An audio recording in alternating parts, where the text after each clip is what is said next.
title book of Big Gains by none other than Mr. Sandeep Tyagi. This book, it's more than just a guide to investing. It is a reflection of Sandeep's journey till now, with his profound understanding of financial markets and also the investor psyche. It distills his experience, knowledge, and insights into something that is truly actionable and accessible for everyday retail investors. Now, for those who don't know Mr. Sandeep Tyagi, as well as I do, I've been working with him for past 6 years. He's the founder and CEO of ST Advisors. It's an investment management firm based out of Gurgaon.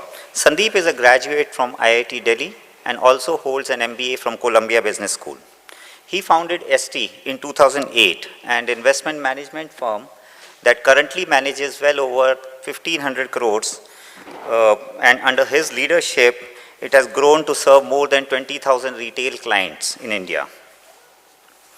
I've had the privilege of knowing him for the past 6 years, and I've been constantly inspired by his vision of systematic investing and also his passion to serve the retail investors.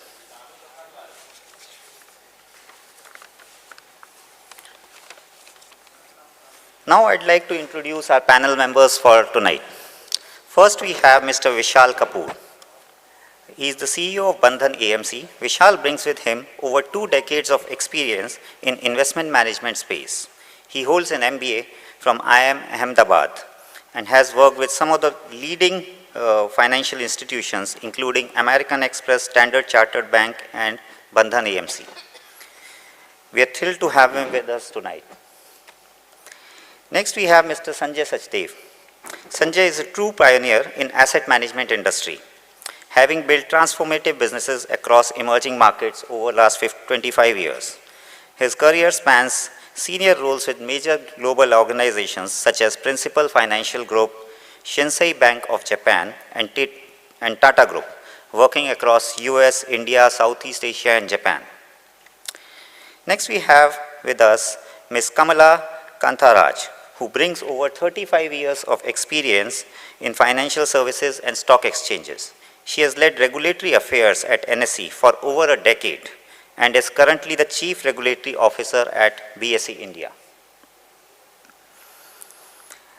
Finally, we have Mr. Pramod Bindlish, who served as the Chief General Manager of SEBI for nearly 25 years.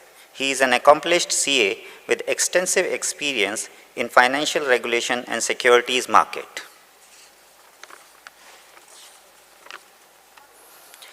And now I'd like to invite Sandeep along with the panel members for a grand unveiling of the book.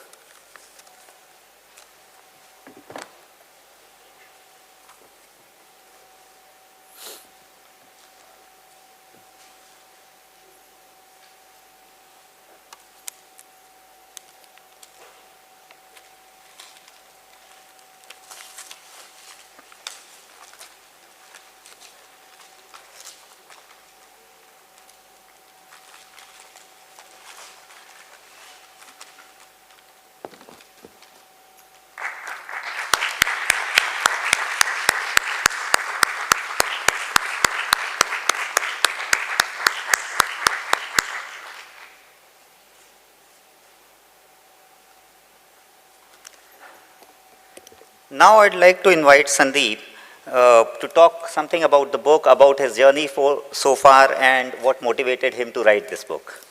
Sandeep. Give me the questions. Yeah. Hello. Book launches are really feel-good moments for the author. This is what was told to me by my publisher, Nithin, who is here and smiling. I'm delighted to have you here.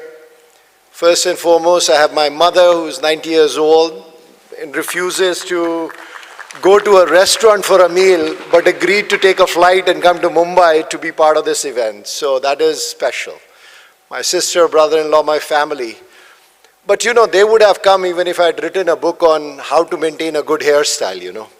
So that doesn't count. I then have the privilege of having some of the veterans from this industry who have been doing this for a very, very long time, have led some of the most successful institutions on financial investments, and to have you here is a real privilege. Thank you so much. I also welcome all the people who have trusted us with their investments, who are here, and who are joining us online on YouTube and other channels. Again, thank you very much. Your confidence and trust in us and our ability to be able to create returns for you is what has motivated us and given us the confidence to keep doing and building and purpose in this journey. And finally, I have my colleagues here as well. Thank you. Vivek, who just spoke, is the person who's contributed equally to the book, and in an excellent upward delegation task asked me to write the book, even though he had contributed equally. Now, the obvious question to ask is, why write another book on investments? There are so many of them. If you go into a bookstore, you'll find plenty of books. So why write a book on this topic? Well, I'll give you two reasons. First is personal. About 16, 17 years ago, when I started this company, I had just sold my previous company. And in the 2008 debacle, promptly lost 50% of my net worth. So one moment I was feeling pretty rich and good, and few months later I was feeling stupid and not so good.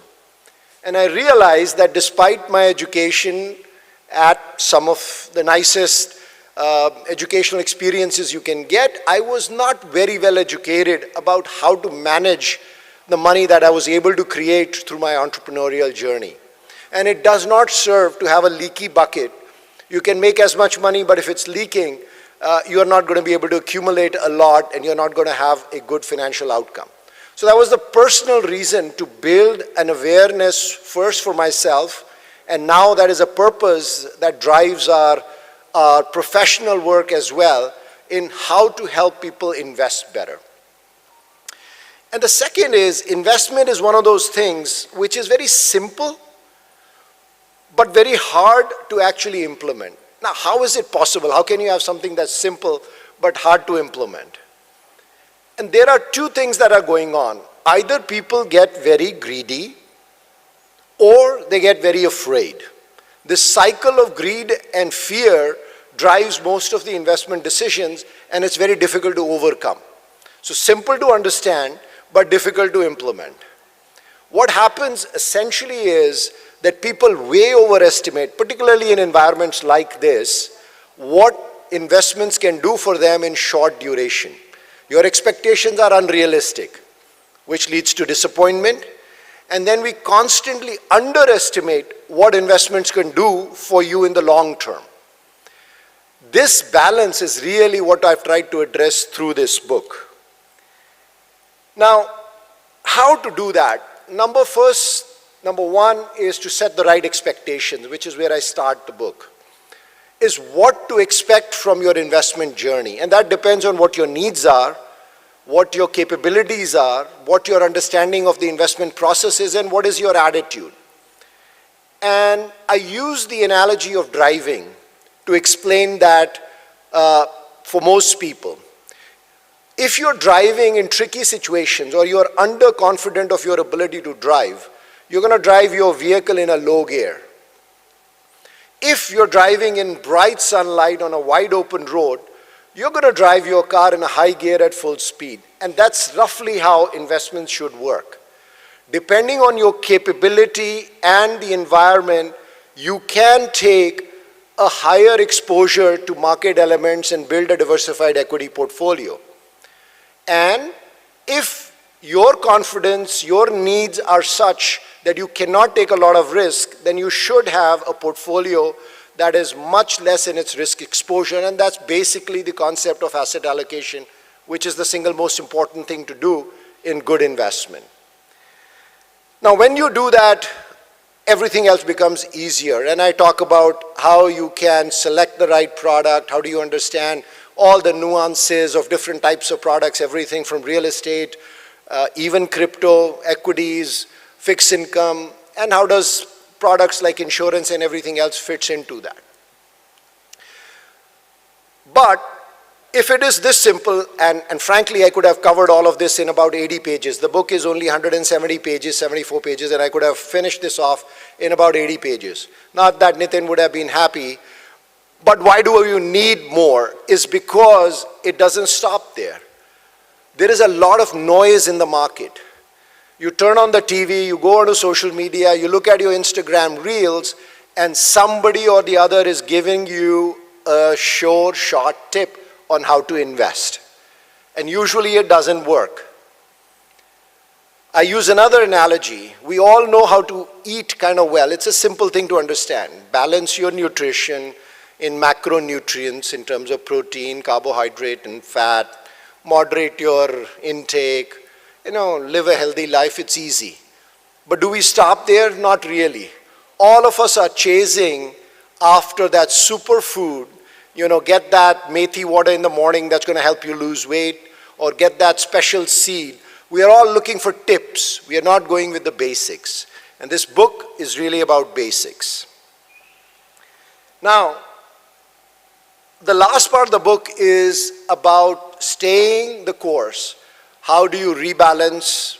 How do you look at the performance? How do you measure performance? I'm not really sure, but the industry actually makes it fairly difficult, despite everything that the regulator has forced us to do, having the benchmark there, having the returns be very visible, breaking out the cost, the distributor costs, the expense ratios. They've made it very, very easy for people to do this, but a lot of people don't know. A lot of people don't even know how much they pay to a distributor when they buy a regular fund. So how do you stay the course is the last part of the book. I'm not going to take a lot more time. We have already opened the book. I'm going to now sit down and ask questions, and people who are in this panel to talk about what is happening in investments and what's happening for the needs of crores of people who are coming into the market in the last 3 or 4 years, and what does that journey look like. So thank you very much for coming here, and I'm going to move to a few questions from my esteemed panelists here.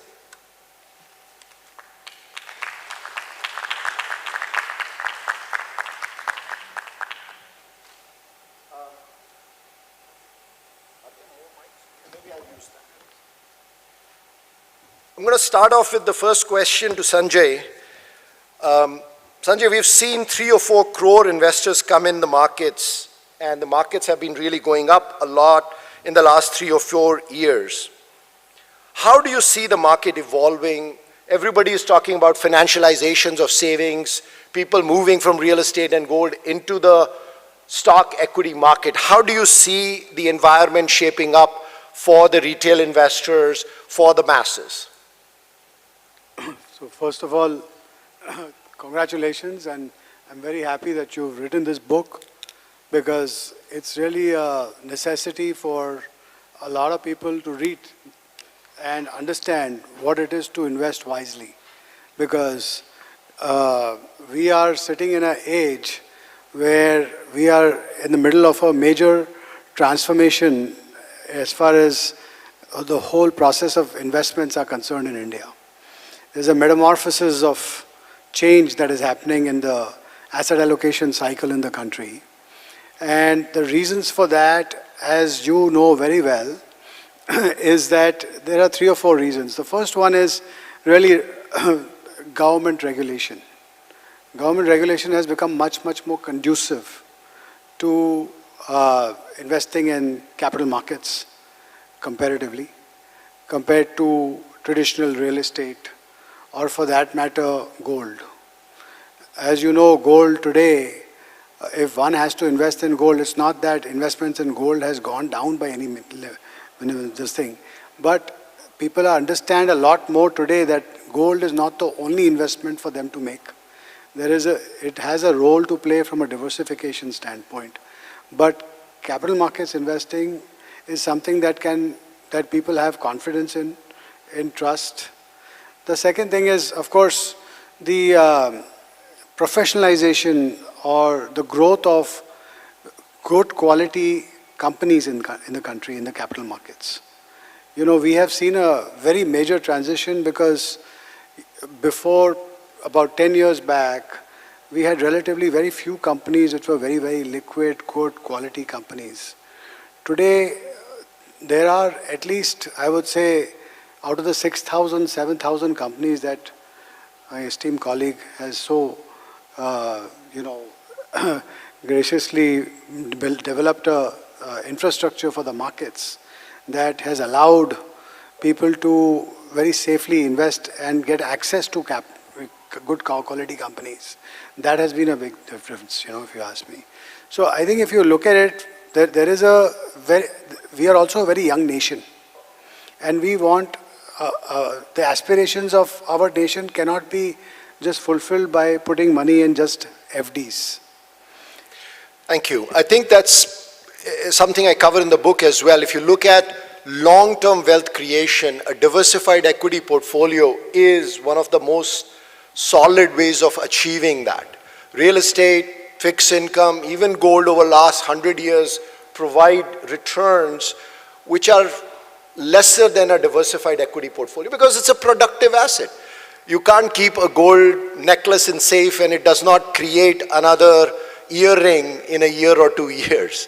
Whereas when you invest in a diversified stock portfolio, the company accumulates and it becomes bigger every year because it has a bigger income generation capability. Thank you, Sanjay. Anybody would like to add anything to that? Or? First of all, congratulations for the launch of this book.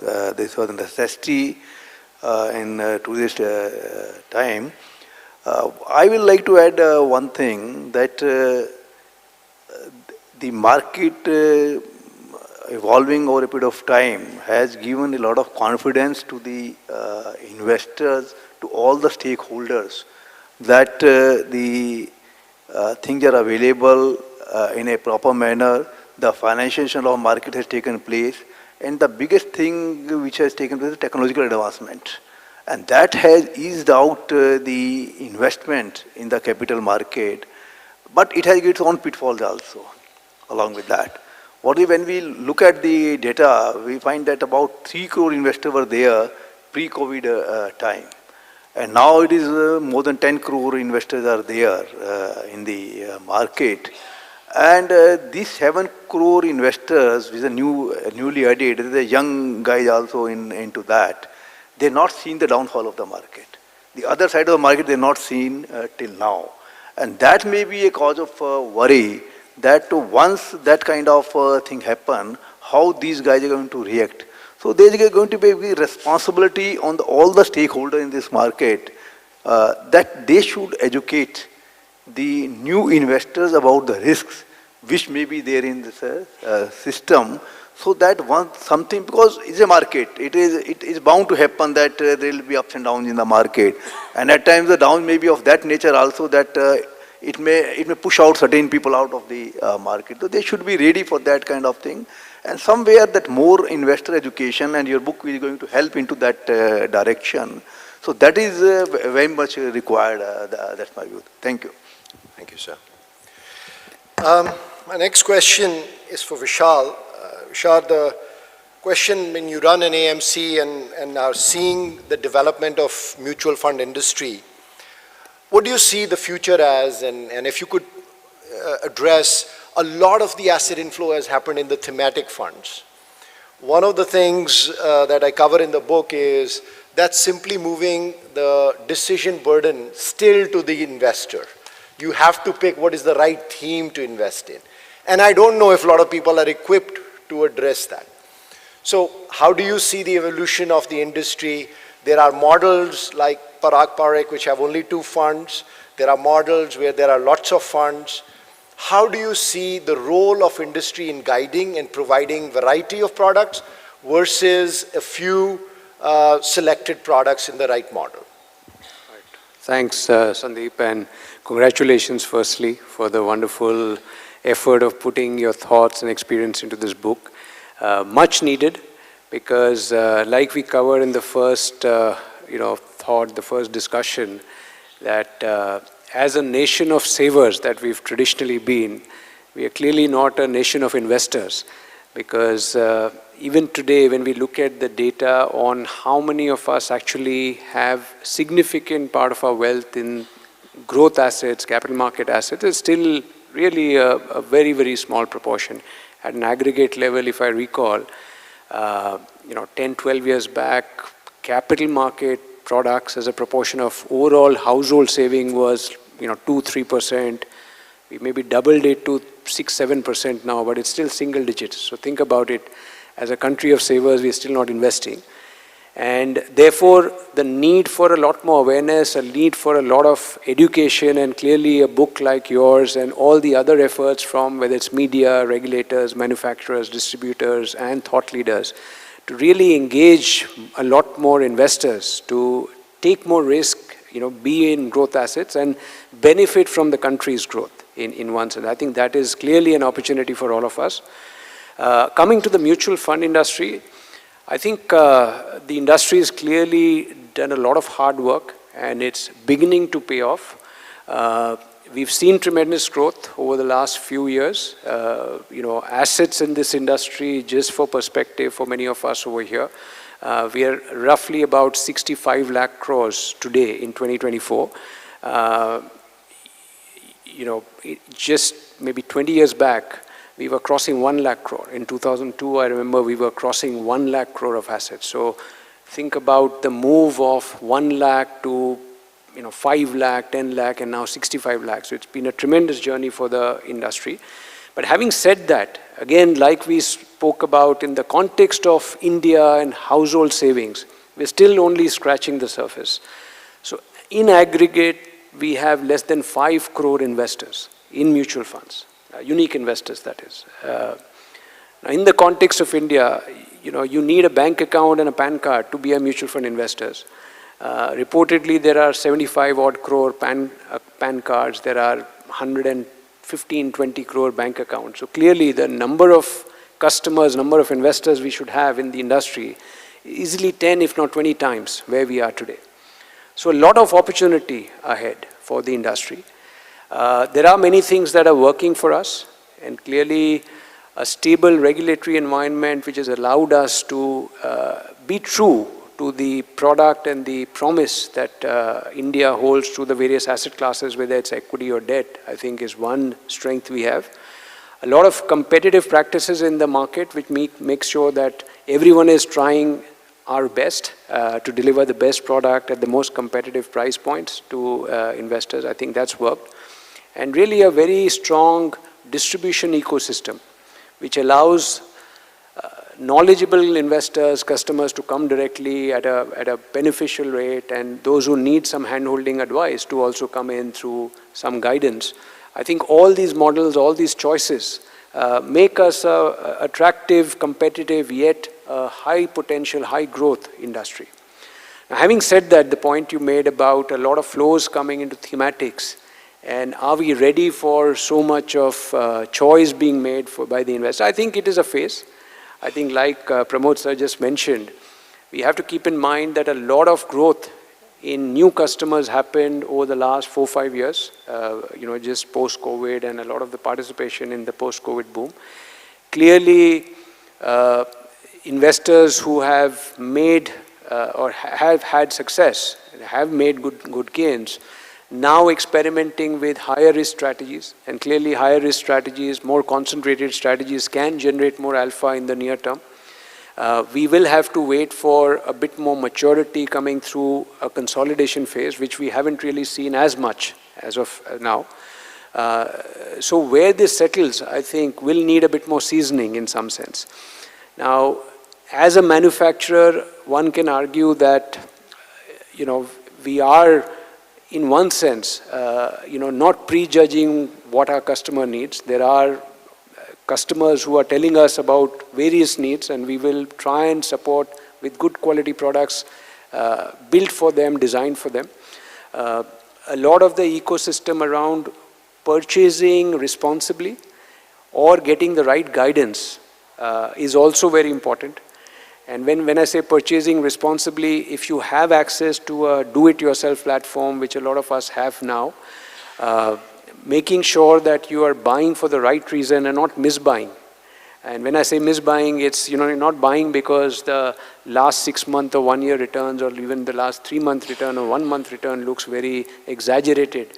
That should not be the basis of you purchasing a product. Those are things that we bring out. I think regulatory guidance also makes sure that we bring this out to investors. But having said that, you do see some pockets of that behavior as well. That trends get created and there is a bit of FOMO, and therefore people are buying things that they think have a lot of momentum. I think like most seasoned investor, I'm sure you brought it out in your book, that there is a mean reversion, there is a law of averages, and things will turn, cycles will at some point in time peak out. And maybe a professional fund manager can do this better than investors doing it themselves. But having said that, there are very smart investors as well who may be able to switch at the right time, and who are we to prejudge that. But those are things that we will have to keep in mind as we progress. Sure, thank you. Changing gears a little bit, Kamla here from BSC. BSC has had a tremendous success in growing the options market as well in the country. There has been some discussion about the role of futures and options in the country vis-a-vis investments in buy and hold securities, and particularly SEBI has come out with some reports and commentary around that. Would love to hear your thoughts on how do you see the role of these two markets for average investors and as part of the ecosystem, and what should an average investor think about when they're looking at this product mix? Good evening to everyone. At the outset, I congratulate Mr. Tyagi for bringing in this wonderful book. Many of us want to write book, but ultimately how many of them complete? I think a big applause to you for completing the task that is there before you. So congratulations. Today, investor has multiple choices, and there is a product to suit every need of investor, right? So if you see the last two decades journey, what Indian markets have done well is penetration into tier 2, tier 3 cities, then access has improved, reach has improved. Now markets and products are available, whichever, entire financial services products are available at fingertips because we are in the digital era, and digital era has made my process of investing very easy. Second phase, we also have our younger generation people who have started working and who have liquidity in their hands. They have opportunity to invest. I think we are in that sweet spot where money supply is also there, technology is also there, and various product ranges are there. At the same breath, along with the products that are there which are operated in a very controlled environment, there are also equally competing label-based products which are not so very safe. There are also people who are marketing this product, the tips that you were talking. There are duplications, and like, in a manufacturing setup, branded products are duplicated. Here, for want of better word, I'm using the word duplication. All the formal products also have an equivalent and counter duplicate products, which investor has to learn how to distinguish. So what I liked, in one of the first few pages that I read about your book, you said successful investors are talking more, failure people are not speaking, but our experience is contrary. For every 100 success, one investor complaint becomes exaggerated, and that is what is going out as these products being risky. Still, investors continue to hold that age-old myth that stock market means it is speculative. Not necessary. In today's context, there is a debt product, there is an equity product, there is a mutual fund product, there is a systematic investment plan product, and the denomination required for your regular disciplined investing is so low. Even with 500 rupees, you can start a SIP.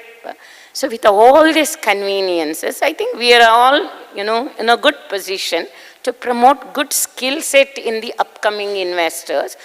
Through awareness, I think, we need to build their capabilities on how to distinguish good one from bad one. And what I liked about the titles that you gave for your chapter is, don't get distracted by noise. And you also asked me a question about how options are going to impact.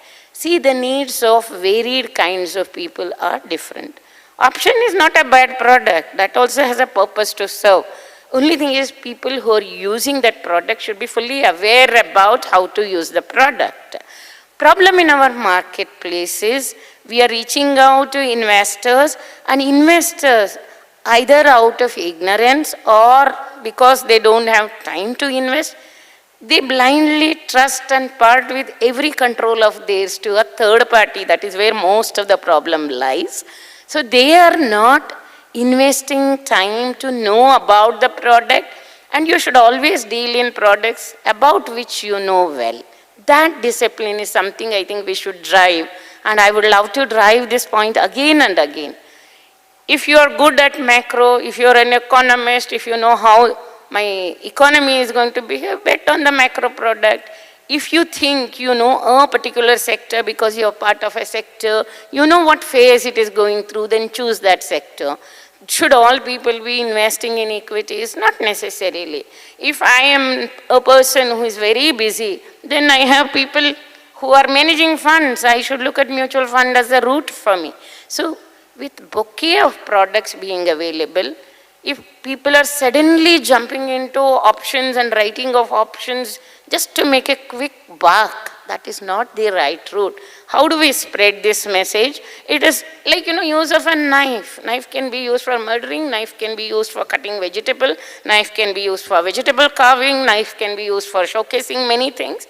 But how do we train people to use the tool appropriately? That is the challenge. I think you have taken your first step in addressing it. And at Bombay Stock Exchange also, we are on multiple ways of communicating to investors. We are using social media, digital media, and print media, and of course the physical programs that we conduct. But given the size, length and breadth of our country, how much ever we do, it seems to be inadequate. We need to step that up further. That's how I would think. Thank you so much. And by the way, you do have a very big commitment to education. When I reached out to BSc and said I'd like to do your book launch, the first thing I did was, yes, of course, anytime we want to do something that's connected with the investments world, it's part of your mission. So thank you so much for hosting us here as well. By the way, at any point, if anybody wants to add anything to thing being discussed, please feel free. Otherwise, I'll keep moving. I have a list of things that I'd love to cover. Next question is to promote and I'm taking a little bit from the discussion we just had. The other area is, how do people get proper advice? And there has been a lot of talk also about fin-influencers on social media, which SEBI has trying to constrain and said regulated entities shouldn't be dealing with fin-influencers, and they should be you are very wary of who to get your advice from. Could you tell us, how do you see this evolving? On one side, there is tremendous need. Some of these fin-influencers have attracted millions of people who look at them because there is need for content, there is need for education. On the other hand, there are also a lot of misleading stuff out there. How do you balance the two things, the need, hunger for education and awareness, and avoiding the pitfalls? Yeah, that's a very good question, and this is a question which is being faced by the capital market in these times. The issue is that the particular influencers, how they are imparting the knowledge, are they capable of imparting the knowledge and the education? That's the one point which need to be very seriously looked into. Whether it is driven by some agenda or a sincere attempt to educate the investors about the risk and other thing. What I'm finding in all these issues, the risk is taking the back seat. Whenever they are talking about any discussion, any education, I don't find, I have heard so many, listen to some of these videos, etc. They don't talk about the risk at all, that what the risks are there. And what you call the curse of the bull market. Then the bull market is there, nobody talks about the risk. That what are the risk is there. And it is a very, very big challenge that how to deal with these kind of the elements. Because the people tend to listen to the good things. If we are talking about something, how you can make the money easily, people get attracted to that very easily and they will like to go to that path. But if somebody talking the caution that please be cautious, there may be something uneven may be there, there may be some ditch may be there ahead. People don't want to listen to that kind of thing. And this is, we are seeing every time. Now this is the technology driven. Earlier it was in a different manner, but it was always there. That whenever there was a bull market, this kind of things were happening. And for the SEBI to now look into this aspect, they're trying to work out something that how to deal with that. One solution which they found that no registered intermediary of the SEBI should deal with these kind of entities. But how to differentiate who are registered, who are not registered, even somebody holding a ARN number for the mutual fund distribution, that also become a registered intermediary for that purpose. So it is a very, very big challenge. And for that somehow again I will stress on that point, the education. Somewhere the SEBI, investor, exchanges, all MIIs, all stakeholders should put more efforts on the education of the investor, especially about the risk. Because once the risk, you forego the risk and you talk about only the profit, and that is the time when you are going to doom subsequently. And as you raise the issue of thematic the mutual funds, it is very good. We should have more product, this and that, I think. But somehow I feel that the risk factor into that, what the risk they are bringing on the table, that need to be communicated very, very clearly to the investors in a lucid manner. And other thing in the thematic fund, what I find, that even it is a big challenge for the fund manager, that how to find, because you see, something becomes a hot thematic area at a given point of time. A lot of money flow into that thematic funds. How to find out the good stock into that, it becomes a big challenge for the fund managers also. And when you shift from the one thematic fund to the other fund, and you find the whole lot of people are moving from one set of the thematic fund to other fund. As we're seeing in the market also, that sector rotation, you're seeing every week sector rotation taking place. If that kind of rotation start taking place in the mutual fund also, in the thematic fund, there will be a big challenge for the industry also. So what my stress, because I'm from the SEBI, I worked for the SEBI 25 years, my focus is also on the investors and the risk. That how to, see, we can see that market is blooming, everything. This market is going to give the return, that is, because since 79, when the index was started, the market, I don't know the latest data, but in 2012 we got a study done, 16.8% of the CAGR in the market. That's the best of the things. No other asset class can give that thing.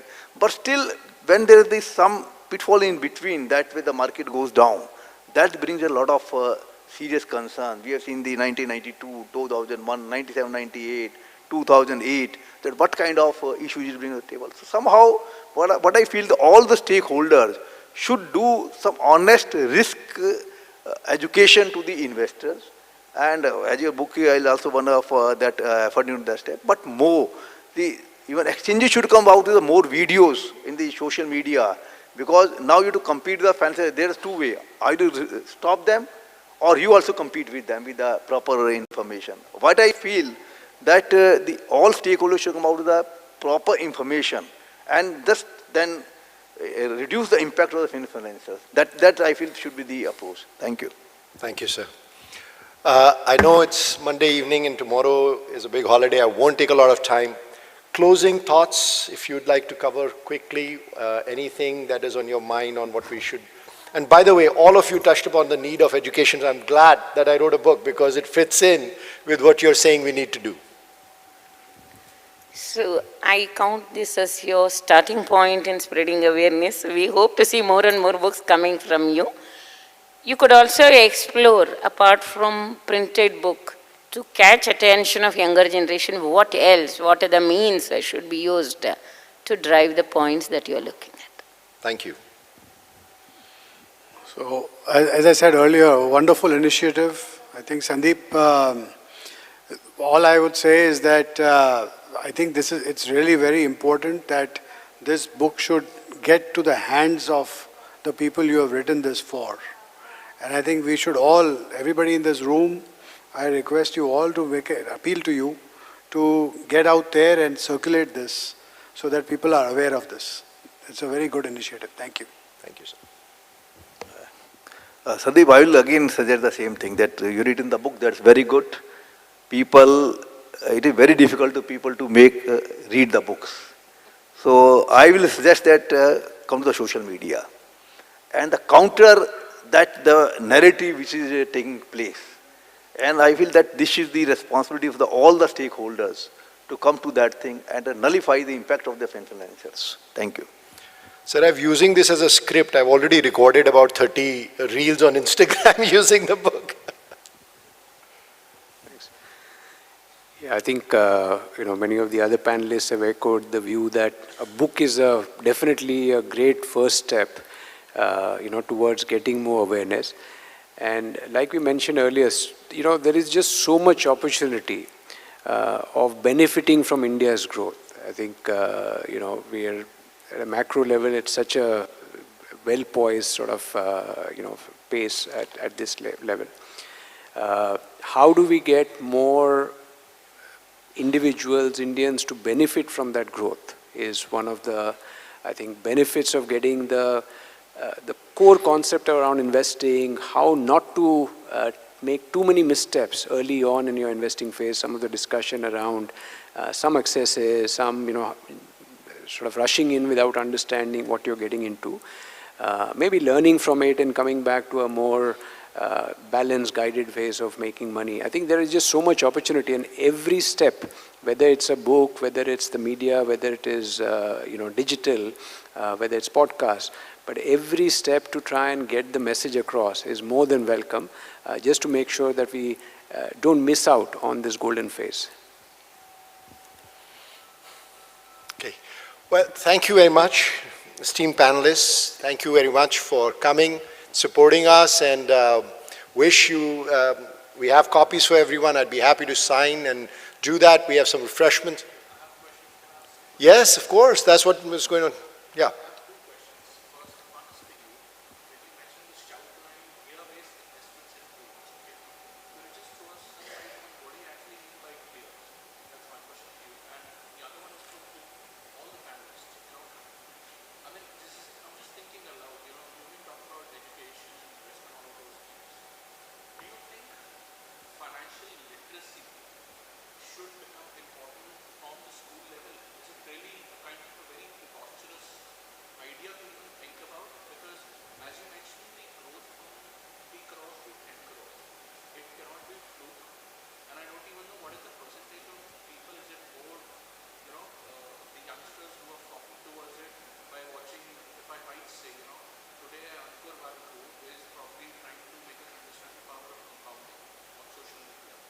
Is it happening because of that, or is it the clear strategy behind big increase, which is, of course, pushing up the economy?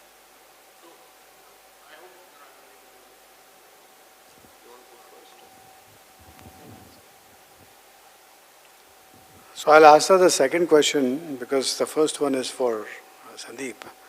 I can tell you that, I can tell you about my personal experience. I am currently affiliated with a non-profit body in the US, which is called Invest in Girls. That body teaches basic financial literacy to high school girls in 5,000 schools in the US.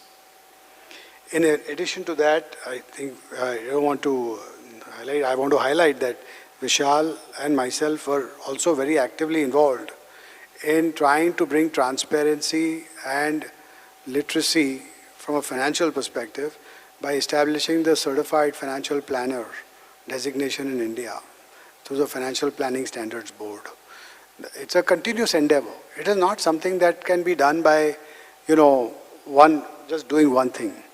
And even in the United States today, only 43% of the entire universe that invests in the stock market actually has supposed to have had some basic level of financial literacy. That doesn't mean they have financial literacy. They have some basic level. So there's 60% of the country still that invests in the market has no financial literacy. That's the most developed market in the world. So in India, it's a much, much more important piece because we have seen these cycles of 96 and 2000 and 2008 and, you know, the COVID cycle where people have lost a lot of money in the market. And as he mentioned earlier, this is a huge risk and the regulator plays a very, very important role in circling that risk. This is a continuous effort, frankly. Anybody else would like to add? So again, repeating on the second point that he raised, I've been part of financial markets for long, as you may know. I'm aware of various initiatives with state governments, state education boards, CBSE board, ICSE board, where all these discussions on curriculum and all had taken place, and you know, the curriculum included all these subjects. So today we should feel happy, maybe all those efforts done over such long periods of time have been able to attract attention from younger generation. But that's only a starting point. What experience we give them? The minute they come within 3 months and 6 months, are we making them lose their pants and shirts, or are we training them, skilling them to stay invested, make proper choices between the asset classes that are there, depending on their own need and depending on their own goalpost? Or are they getting distracted by the noise that is happening in all the public media? So this is something, it is true of anything that we talk about. In life cycle, as a child, you learn something. As you grow, your priorities change. So all that, you know, we have been always told that spirituality and philosophy should all be post-retirement. How stupid. If it was at the beginning of your career, no, you would not have made many blunders that you would have done in life. Similarly, if culture of investment, respecting the money, value of money, and you know, if I avoid one pizza per month, over a 30-year period, I can get 1 crore, is something we have never driven, you see. So how do we drive the agenda? How do we train them to make good decisions? Today, you know, the younger generation is exposed to so many things. There are kids who get distracted to negative things. There are kids who are getting attracted to positive things. So how do we increase the clan of people who get attracted to positive habits is all that we need to think about.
So I'm glad that you raised this issue.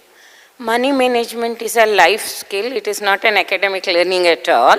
So our conscious efforts is that we reach out to colleges of various kinds, pre-university, undergrad, post-graduation, technology-based colleges also, because everybody needs money management skill. So we are focused on enhancing awareness. Like I said earlier, whatever mammoth effort we put for country of our size, it is still not adequate. That is where I would live. But our efforts in this direction would continue. And in fact, many things, because we have now mobile numbers of all investors at large, we have email IDs of all investors, all our education material, including the videos, short videos, 1-minute videos, 60-second, 45-second videos, all this, we are directly pumping into their mobile and, email, so that at least they will see that it's an interesting movie that has come, let me have a look at it. So we are changing our gears, we are changing our style of communication. Rather than English and law, we are trying to communicate in a common man's language, in more an entertaining related language, so that, our younger generation gets attracted towards it. One second, I'll just make one comment. I think ma'am has been very, very humble, frankly, if you ask me, because the BSc does a lot of educational initiatives, and I don't think we should just pass that off, because there's a very, very huge initiative on behalf of the BSc that they do. Number one, I think the second point is the regulator has taken a very big proactive step, and Vishal may talk more about that, because the mutual fund industry has been asked to set aside a certain amount of money towards investor education, which goes into a bucket.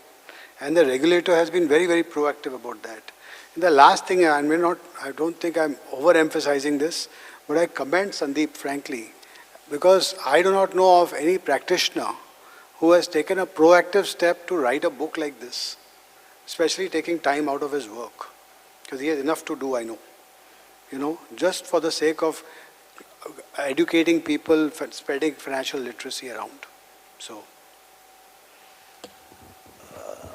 but this is just a misnomer that after 10th you make a choice that you go to commerce, science or other stream, and the fund issue is with the commerce only, not with the other streams.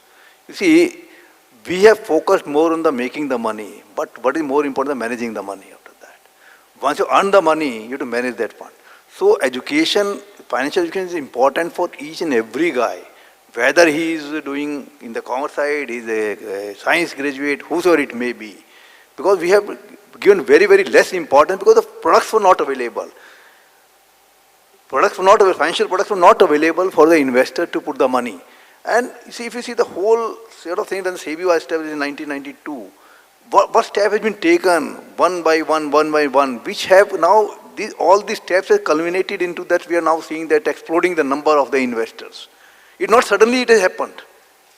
It is all the culmination, all the steps. The DMAT was such a big step, which has transformed. See, if DMAT had not come, I don't believe that 10 crore investor would have been there in India in any manner. Online trading would have not been there. It's not possible. You have your mobile, in a pocket you are carrying the market. You just key in the thing and it is done. Settlement system. You tell me any asset class where you put the order today and tomorrow money is in your pocket. You sell the gold, you will not get the money that far. You sell the real estate. Can you sell the real estate in 6 months also? No. Here you just punch a key and money is in your account. And now we are talking about T plus 0. At the same time, money will come to your account. So these all things happened over a period of time, and that's why these numbers are increasing. And our education front, you see there is a special site of the SEBI for the investor education. But a whole lot of material is there, and a lot of education work is done into that, to school, colleges, even CBSE, there is now in the curriculum about the financial. People understood now that it is not the question that what you are doing, you are scientist, you are doing this and that thing. Everybody has to manage the funds. Everybody has to plan for the retirement. Everybody to meet the goals. And for that you have to make the investment for that. So this is happening and financial market taking place. But it is not a one-day job it has happened. It is over a period of time it has happened. Now the culmination of that we are finding. Now we will find that the more number of people will be going to the capital market side. A lot more people will come for the investment. That's why you are now seeing the situation that the banks are crying for the deposits. They are not getting the deposit. They are finding that the capital market is competing. Yes, it is competing. Now the mutual industry is almost half of the banking deposit. If not half, 40, 30, 35 to 40% of the banking system. So this has not happened overnight.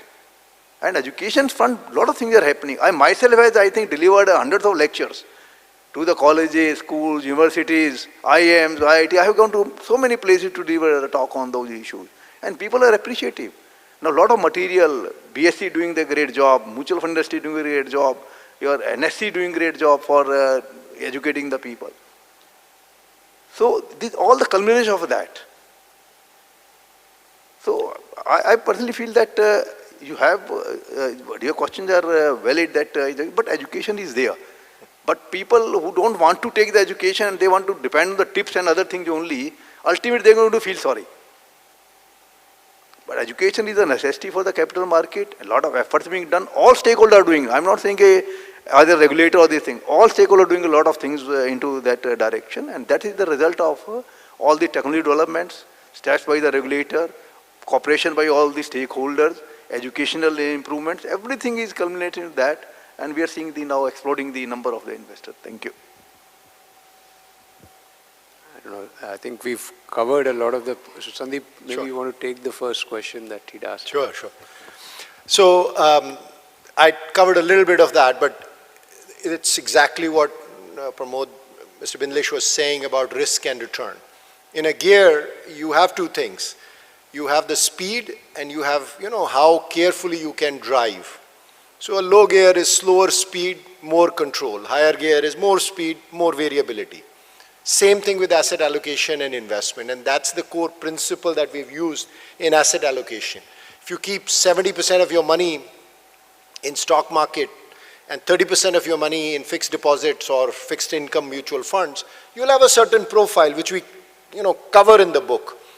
As opposed to if you keep 10% of your money in stock market and 90% in fixed deposit, you will have a very different profile. And it will result in more security or more return over long periods of time and more variability. They come hand in hand. People are looking for the free lunch. I want more return but less risk. That's not possible. You have to balance the two things and then allocate. And that's what I mean by proper gear of investing according to your skill, your need in the market. I'm sure there may be some other questions, but I'm respectful of time. I know we got a little late in starting. I would invite all of you to please get your copy of the book, join us for some refreshments, and let's close with a big round of applause for our panelists for making their time and for all of you.